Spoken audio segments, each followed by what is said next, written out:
नमस्कार दोस्तों, province GS system में आपका स्वागत है। कैसे हैं आप लोग? उम्मीद करता हूँ स्वस्थ होंगे, मस्त होंगे। दोस्तों, आपके लिए काफ़ी कम समय है। आज से मैं आपके लिए मॉक टेस्ट चालू कर रहा हूँ और आज मैंने टॉप 10 मॉक टेस्ट आपके लिए निकाले हैं।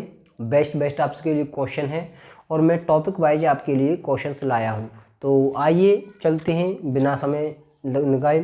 तो साथियों, आपको क्वेश्चन दिख रहा होगा, आपको बोर्ड पर क्वेश्चन दिख रहा होगा। क्वेश्चन है, भारतीय संविधान के किस आर्टिकल में शोषण के खिलाफ मूल अधिकार मौजूद है।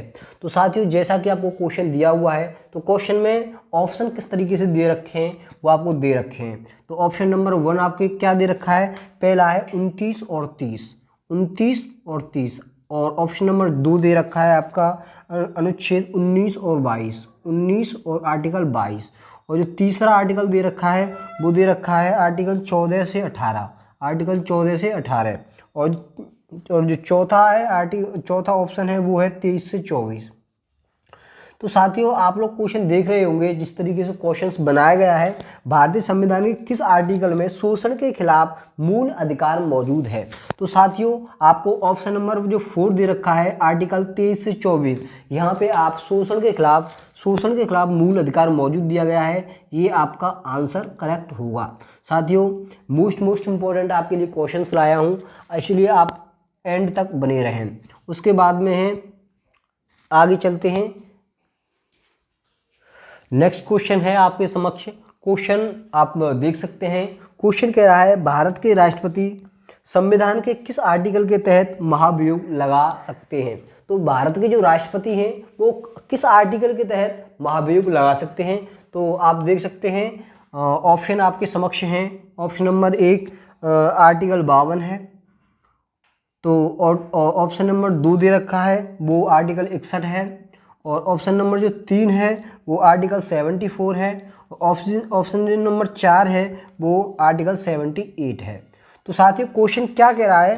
क्वेश्चन कह रहा है, आप देख सकते हैं, क्वेश्चन कह रहा है, भारत के राष्ट्रपति संविधान के किस आर्टिकल के तहत महाभियोग लगा सकते हैं।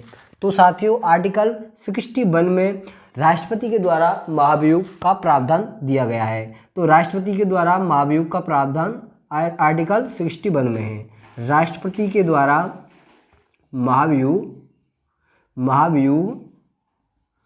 का प्रावधान है इसमें आर्टिकल 61 में। तो आप इसे ध्यान से नोट कर सकते हैं। उसके बाद में आर्टिकल 52 मोस्ट इंपॉर्टेंट है। इसमें क्या है? आर्टिकल 52 में इसमें राष्ट्रपति, भारत का एक राष्ट्रपति होगा। आर्टिकल 52 क्या है? भारत का एक राष्ट्रपति होगा। तो आर्टिकल 52 में एक राष्ट्रपति, भारत का एक राष्ट्रपति होगा, इसके बारे में आपको बताया गया है। साथियों, चलते हैं आगे की तरफ। नेक्स्ट क्वेश्चन आप देख सकते हैं। क्वेश्चन आपको आपके समक्ष है। क्वेश्चन कह रहा है, भारत के किस संविधान में या किस आर्टिकल में अस्पृश्यता समाप्त हुआ। तो क्वेश्चन आपके समक्ष है, भारत के संविधान में किस आर्टिकल में अस्पृश्यता को समाप्त किया गया। तो आपको आपके समक्ष है क्वेश्चन, आप देख सकते हैं। और ऑप्शन है आपका, सबसे पहला जो ऑप्शन दे रखा है वो आर्टिकल 20। ऑप्शन नंबर 2 है आर्टिकल 17। और जो तीसरा जो ऑप्शन दे रखा है आर्टिकल 18। और जो चौथा ऑप्शन दे रखा है वो आर्टिकल 19।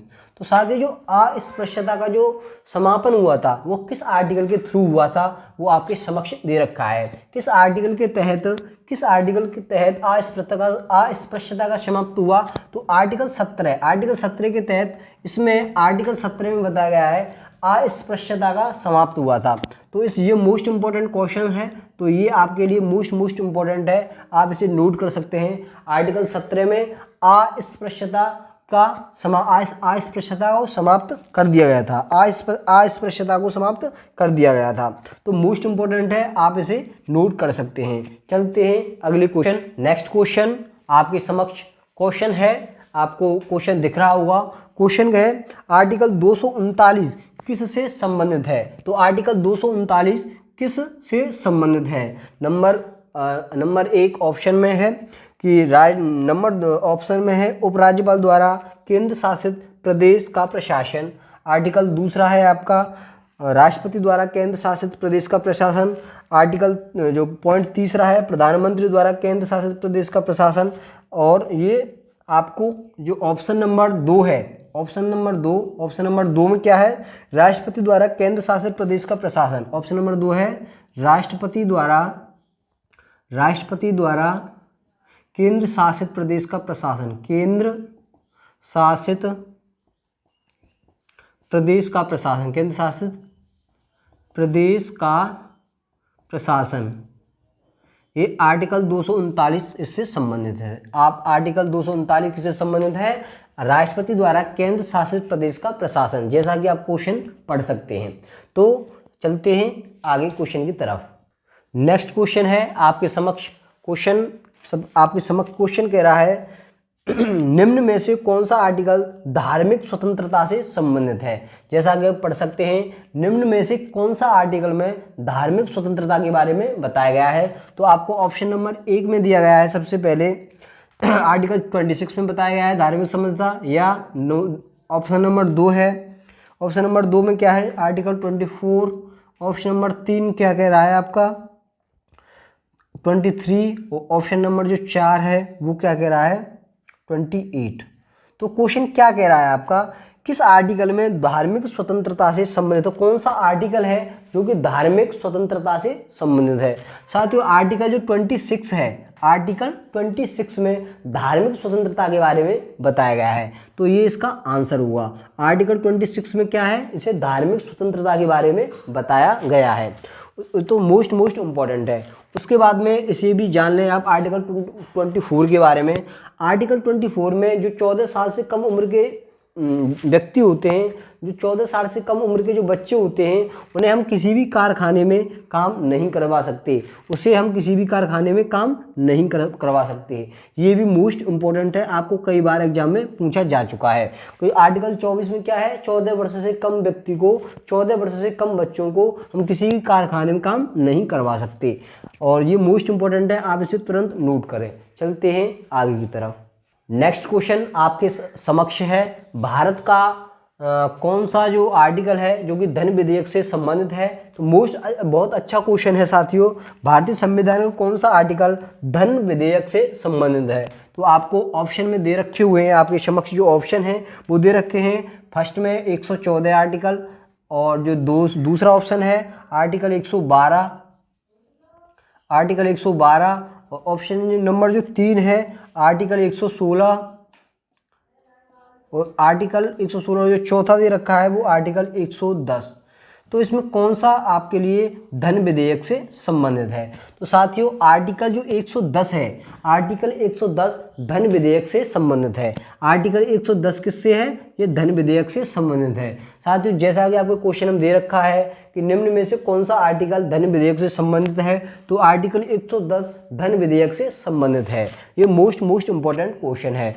आर्टिकल जो मैं दूसरे पॉइंट के बारे में बात करूं, तो आर्टिकल जो 112 है ये किससे संबंधित है। आर्टिकल 112 मोस्ट इंपॉर्टेंट क्वेश्चन है। ये भी जो आर्टिकल 112 है ये बजट से संबंधित है। किससे संबंधित है, बजट से। तो ऑप्शन नंबर 2 भी मोस्ट इंपॉर्टेंट है, तो इसे भी याद रख लें आप कि आर्टिकल 112 बजट से संबंधित है, ये भी मोस्ट इंपॉर्टेंट है। बाकी जो क्वेश्चन है इसका आंसर आपका ऑप्शन डी होगा।